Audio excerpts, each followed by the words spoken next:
Wis kentekan wayang ngantian. Sinang eblek wis tak tokke kabeh. Wis tetep konangan aku iki suarane ra iso ngapusi kok. Wis tak ilang-ilangke geroke tak ombeni barang ya mesa konangan. Pinter tenan Baladewa. Wis ah. Kala cacak menang lakonane. Nek sinuwun mandhar mateni aku ben dipateni. Candak kowe aja mlayu, Bagong.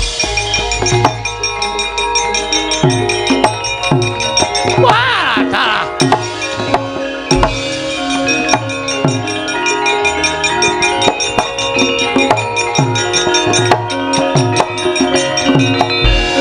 Candak.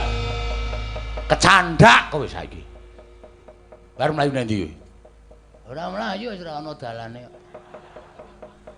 Ayo saiki kowe manut ora? Manut pripun? Kowe bali. Nyaketen niku bali. Yo. Wis ora ana ojek. Ngrekoso kula le mulih. Bali ora? Mboten ajeng wangsul. Wani karo Baladewa. Mboten ajeng wantun. Nek ora wani bali. Mboten ajeng wangsul. Tegese wani karo Baladewa? Mboten ajeng wantun. Kowe iki jane piye to? Ya ngene iki asline. Wah, setan alas. Bagong, nun.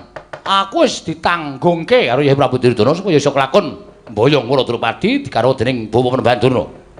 Ning nganti aku gagal mboyong Yai Waradrupadi, aku bakal nampa duka saka Yai Prabu Duryudana. Mula aku tetep kudu mentala karo kowe. Terus kowe bali ora? Mboten. Tetep ajeng garwa Dewi Waradrupadi. Ora ngelu karo gedhokmu. Pun ta. Tresna niku mboten perkara bagus elek. Sapa ngerti kula mangke ketemu Waradrupadi purun kali kula. Lho, sapa ngerti? Nek ngono ora gelem minggat ngarepe Baladewa. Mboten. Glandang nenggala mbuh dadimu kowe ponakan Bagong.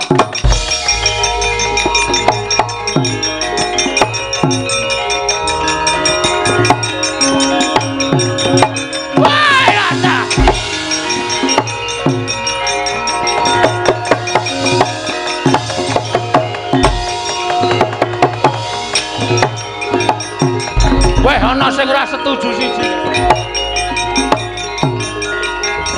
Bagong, wonten dawuh, aku ngaturke panuwun. Dina sira wis gawe srana munduring para sata Kurawa. Begawan Durna medeni anak Prabu Mandura. Nggih. Sak kamat-kamat sinuwun. Gandeng sayembara ingkang sekawit nalindring Pancala melu mirengake marang upataning Begawan Durna. Nyatane sira Bagong ingkang bisa ngundurake Kurawa lan iso menang lawan Begawan Durna. Nggih. Mula netepi marang sumpah ingkang wis aku nalika semana melu mirengake, atmajaku bakal tak paringake kowe. Serius?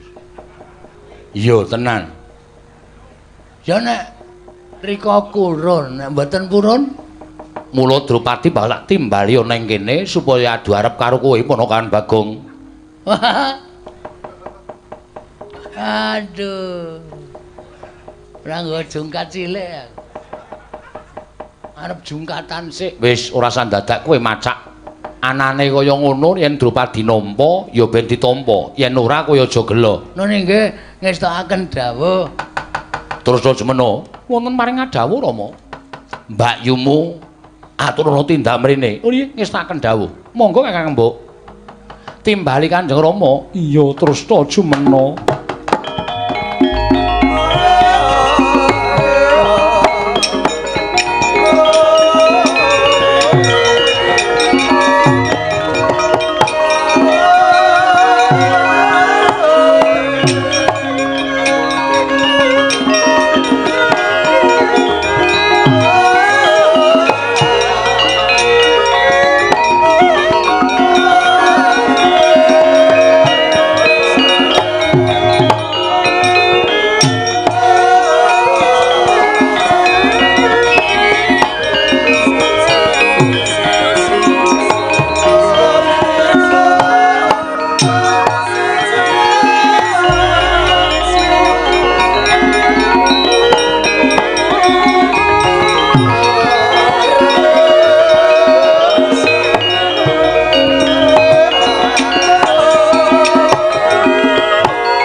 Wanodya Yutama ngambar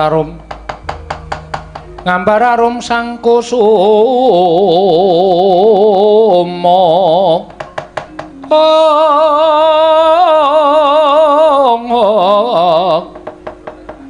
gembrang-gembrang yen ngandika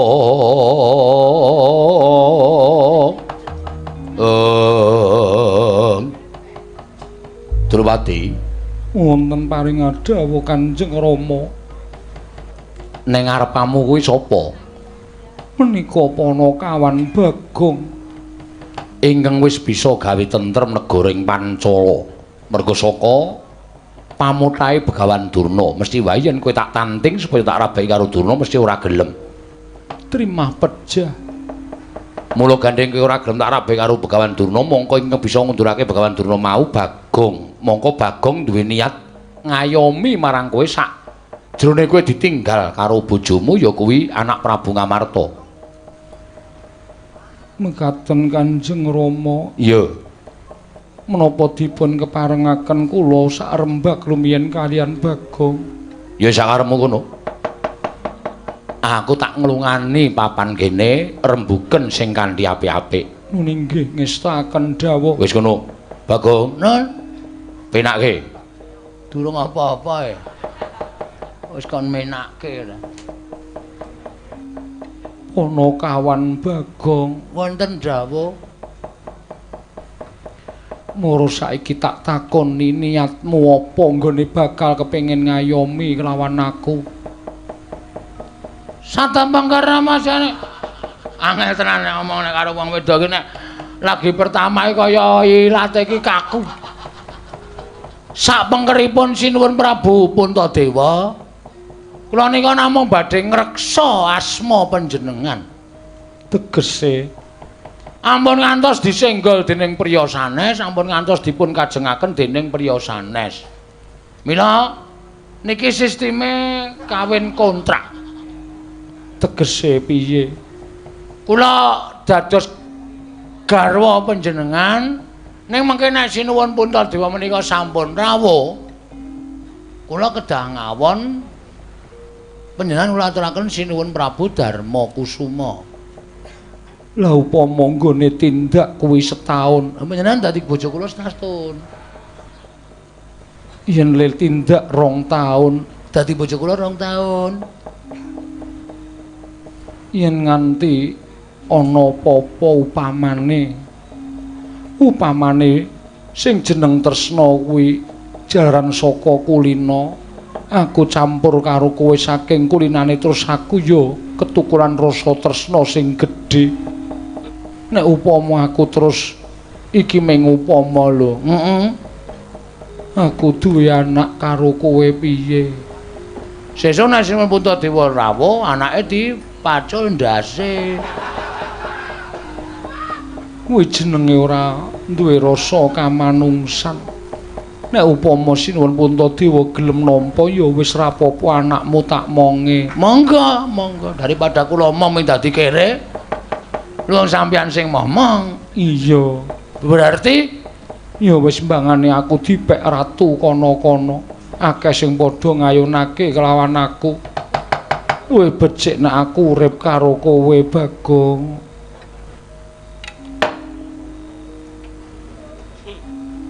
Puspawarna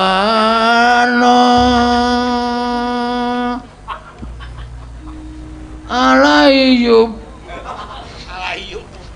Kowe iki arep ngopo?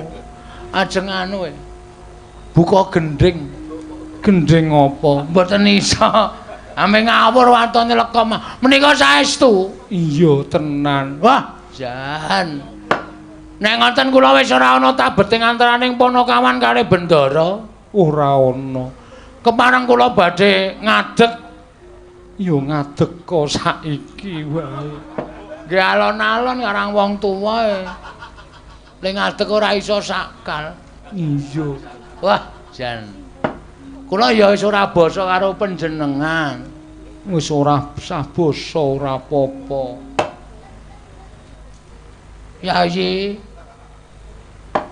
Yayi Wara Drupadi Kakang Mas Bagong wonten dawuh. Nyes. Nyes bokongku. Ati. Jan.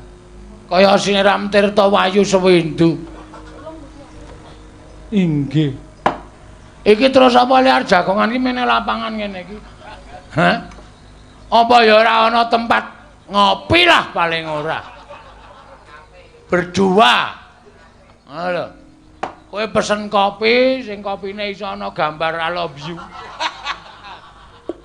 Terus monggo aku sing nyeruput. Wonten Pancala mriki wonten papan kados mekaten. Naminipun Pan Cafe. Ben saya awur-awuran wisan iki. Nah ngono ayo mlebu jroning Taman Sari wae ya. Inggih ngestaken dawuh. Engko aku lungguh kowe ning jejerku. Gandeng aku sarep rabi karo kowe. Berarti kan abdi-abdiku kae ya ngladeni karo aku. Mestinipun mekaten. Nah, alhamdulillah. Iso apa-apa iki. Biasane ning omah mung dikongkon bojoku. Bojoku saploke ra iso mlaku kae. Nek akon sak penake dhewe mung nutuki cangkir tek. Minta minum. Teng, minta makan. Aku padake baby panggang. Baby sister. Inggih monggo rat anu Kamas. Aja Raden. Kamas wae. Inggih kula dherekaken manjing wonten ing Taman Sari. Yo. Mangkat yo. Inggih monggo kula dherekaken. Yo ayo yoan. Inggih. Monggo Mlaku bareng ya. Inggih. Aku gandeng. Gandeng yo kena, ngrangkul yo kena. Ayo ora. Aku mau nek ngrangkul. Aku nek ngrangkul kene iki tanganku turah. Nritik terusan. Nyok ngeceki apa-apa. Nggih. Ya mlaku bareng wae yo. Monggo kula dherekaken Raden. Raden meneh. Kula mboten nyuwun ning gandeng Dewi Ora Drupadi sing kepareng dawuh kali kula supaya lenggah jejer kula niku jare ya pekewo. Lah niki lho tangan kula isih abang-abang dijiwiti terus. Napa mboten nganyelke? Yen ngono kuwi wis kurang ajar karo Kakang Mbok Wara Drupadi. Mboten kurang ajar. Kadanging pun Kakang Yayi Janaka. Sing gedhe pangapuramu ya Dimas. Kaya ngapa ta rasane ngatasé aku tininggal dening guru lakiku nganti tekan 3 candra suwene. Dene ana wong kang gelem ngayomi marang aku. Malah kepara kebeneran to Dimas aja ngruputke karo Bagong. Kakang Mbok, mestinipun boten kados mekaten lampanipun. Panjenengan menika prameswari negari Ngamarta. Teka Bagong wantun nyala wetah dhateng jengandika lenggah jajar kados mekaten. Malah semunipun radi mboten wonten ginggangipun antawisipun jengandikanipun lenggah kaliyan pun Bagong. Pancen aku ingkang njaluk supaya Bagong lungguh jejer kelawan aku yo nyatane bareng Bagong jejeri kelawan aku. Atiku krasa tentrem, atiku krasa ayem Yayi. Ngandel ora senengane kok maido arep rupane kaya ngene iki. Ning gedhe dayane Bagong bali ora. ora. Lho, ora basa. Ora basa wae sampeyan nyatane ketone ajeng meri karo ketrimane uripe Bagong kok. Pokoke aku arep nang kene sak teruse, nek ora sak teruse ya sak timbule Ndara Puntadewa kula ajeng teng mriki ngayomi karo Dewi Wara Drupadi. Yen ngono kowe wani karo Janaka Sing tak wedeni apamu kene marganing patimu Bagong.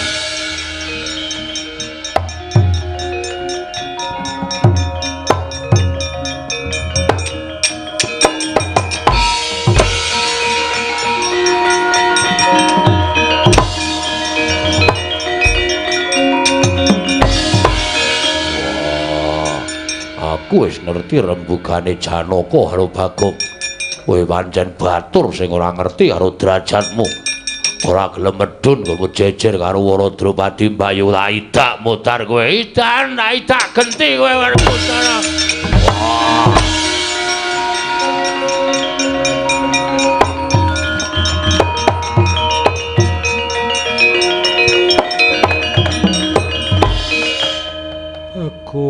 Bagong saya gawe pangeram-eram ing ngatasé satriya-satriya Ngamarta lah kok mbok kalahake. Lenggah sik ya sayang. Iya. Aku nek ora ngladeni wong-wong kae ndak dikira aku wong jireng getih wedi mati. Iya, Bagong. Mengko sak rampung aku nandangi Janaka karo Werkudara, aku kembali ke sini. Iya wis kono kepenakno. Tandangane tak tuman wae.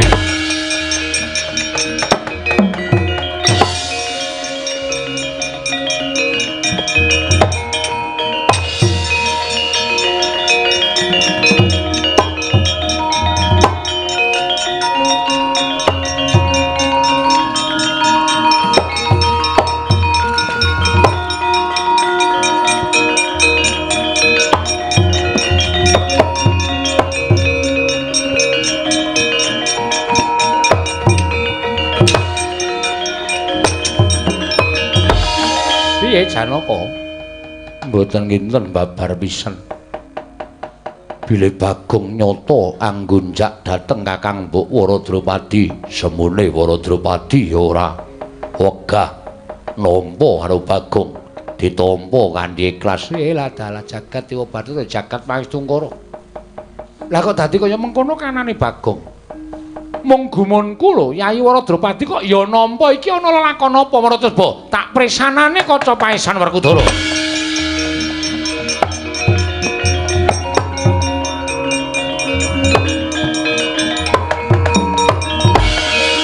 Ya jagat paesane ngubut ora wayah bloro jagat. Lah kok isa-isane nglakoni. Resna kakang kowe ning apa? Sawise mresani kaca paesan teka mesem. Kaya lega penggalin Kresna kakangku Janaka wonten paring adhawu Werkudara. Nggih. Bagong kaya adhep ana. Ning aja kowe gendhak sikor karo Bagong. Parmaduka Kanjeng Koko Prabu Janaka luwe-luwe. Kowe sumengkema ning pepadaning Bagong kae njaluka mati wong loro. Wah iya.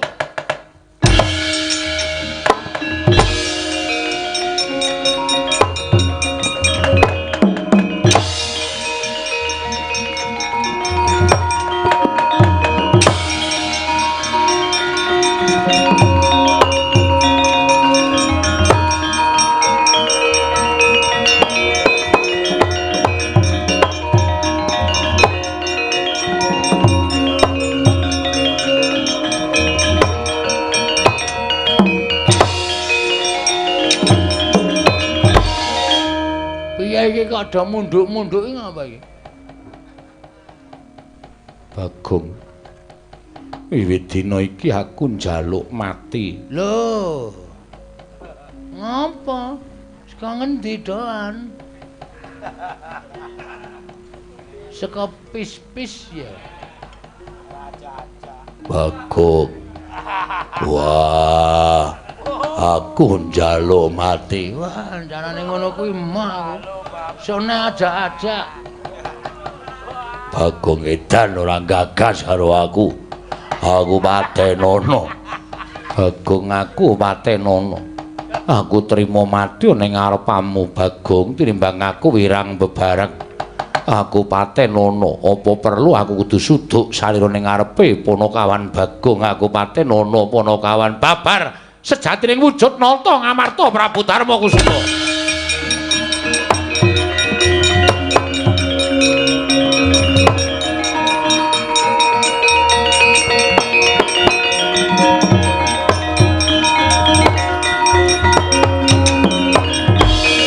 Koko Prabu. Aneh piye Yayi? Teka Paduka mimba Bagong solah sakbawanipun mboten benten kalian Bagong. Monggo Koko Prabu menika mboten saged ngecul kumarucul. Nanging menapa saged jebles kalian Bagong? Sing tumindak dudu pun Kakang nanging uga Panakawan Bagong ingkang tak papanake ana ing kalpikaku iki Dimas Arjuna.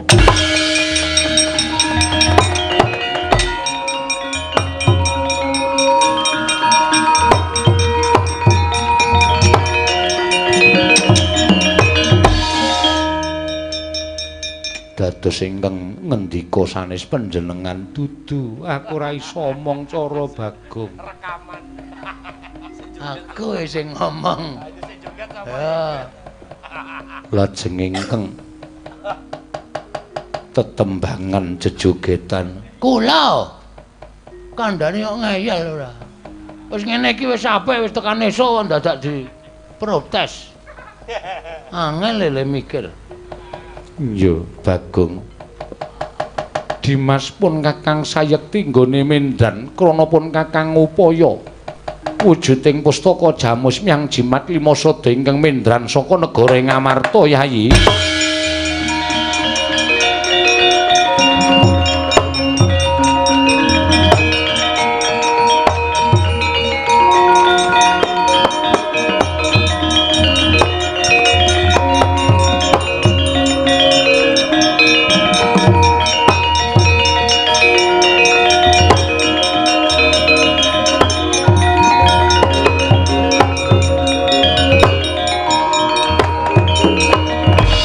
Koko Prabu inggih kula sampun mangertos dayanipun Yayi.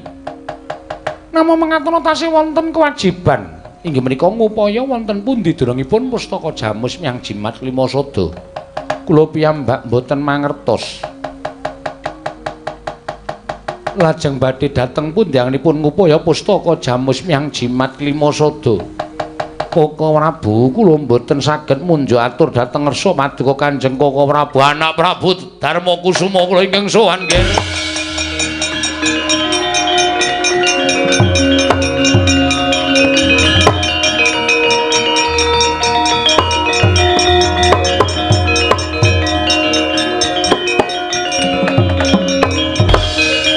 Nggih, kula nyuwun senjata pitulung. Ing Rama ing Pancala nyuwun tulung. Paman Pancala wonten menapa? Ingkang garwa anak kula Waradrupadi cinidra dening Duratmaka. Bineta ngambah dirgantara kula sumanggaken nggih anak Prabu Darmakusuma.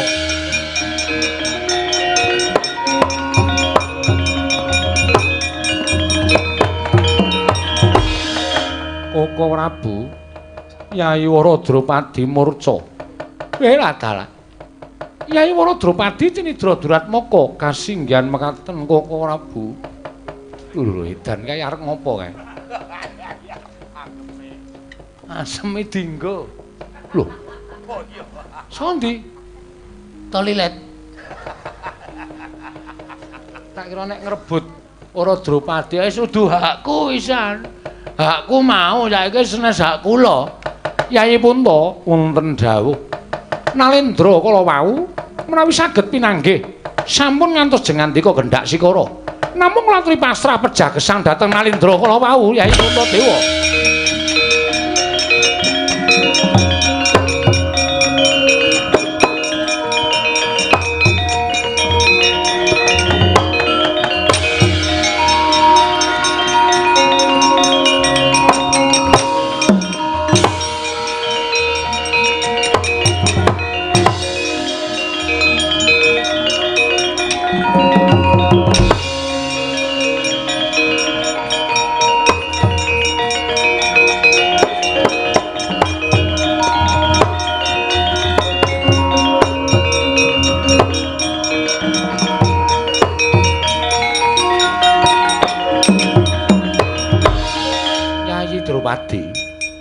Ora usah dadak kowe bingung.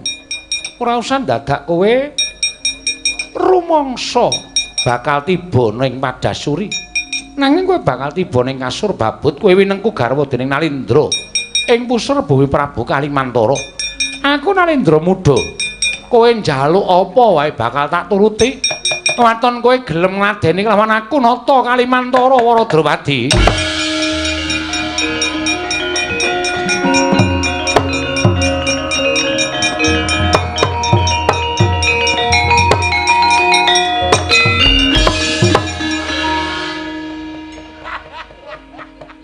Iki kaya Prabu Puntadewa kasinggihan mekaten sinuwun. Menawi paduka badhe garwa dhateng semah kula pun para Drupadi kula mboten menapa-menapa. Namung jejeripun piyai kakung mbok inggih medal margi ingkang leres. Menawi paduka badhe garwa dhateng semah kula monggo kula caosaken tangan kula kekalih kula mboten badhe owel. Upami nyatanipun para Drupadi menika nggadahi raos dhateng panjenengan malah sak mangke langkung prayogi kedadosanipun. Jer kula jejering guru laking mboten saged ngayomi dhateng inggih menika tetimbangan kula pun Wara Drupadi. Kenging menapa kula kisah saking negari Ngamarta tigang candra laminipun sampun sak trepipun menawi paduka tresna kaliyan pun Wara Drupadi, Drupadi tresna kaliyan panjenengan. Namung saderengipun paduka mengku garwa dhateng tetimbangan kula pun Wara Drupadi. Kinarya srana anggen kula ngaturaken dharma bekti kula monggo sinuwun kula aturi nampi dhateng sembah kula babar jatining wujud pustaka jamus jlima klasa.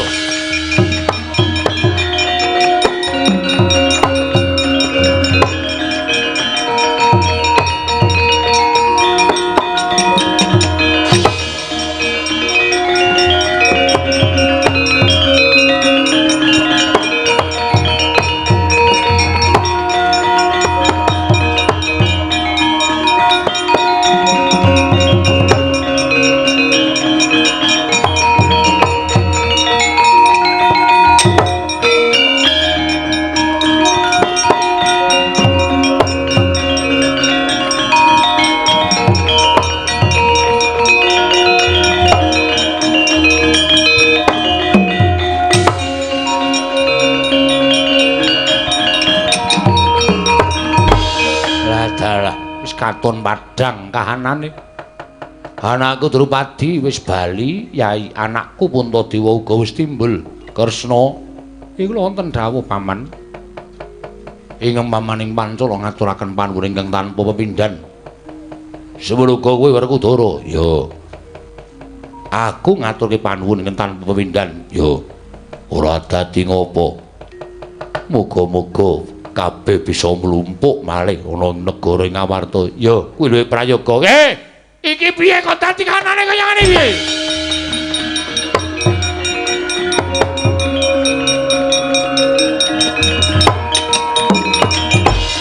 Lho. Yai Wara Drupadi. Nggih Koko Prabu kasinggihan mekaten. Lho, menika Yai Puntadewa. Nggih. Koko Prabu kasinggihan mekaten. Wonten menapa Koko Prabu dene jeng ngandika Kanjeng Koko Prabu rawuh semunipun nandhang duka. Apa boleh kakangku teka-teka nesu? Nek karepku arep nesu karepku. Nek gandeng kanane wis kaya ngene iki, aku arep nesu karo sapa? Yen nganti aku njaluk Yai Wara Drupadi padha karo aku ngrusak bebrayane Kyai Prabu Darmakusuma, ora prayoga Werkudara. Weh, mantene ketak kandhanane sik.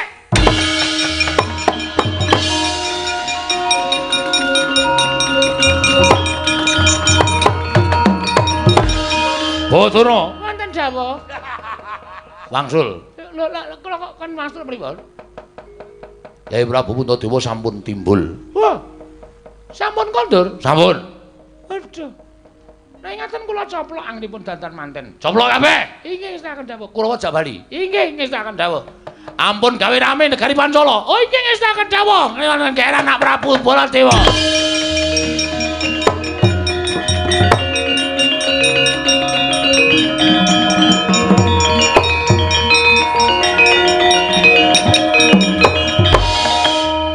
Wis kelakon. Nadyan ora ketang sedhela anakku Wara Drupadi diwengku dening Bagong. Kowe diwengku dening Bagong Drupadi panjenengan ingkang dados Bagong. Iya, sami kemawon mboten dados menapa. Sampun Yayi mboten sah sujana. Wong sing dadi Bagong panjenengan kok ya sanes kula nanging Bagong ingkang dados ingkang kula kanthi manjing kalpika. Inggih. Sampun samangke sampun ngantos dipun permasalahaken lagi. Kawontenanipun sampun padhang kados mekaten. Wis ora usah dadak werna-werna. Sura Sudira janing Kang Rarsasi Sura sasi Sabarjen wae. Koko Prabu sampun menawi mboten saged ngendika, mboten sah tumut ngendika. Mugi-mugi sedaya tansah manggi wilujeng niring sambi kala wiwit purwa madilan wusananipun nggih.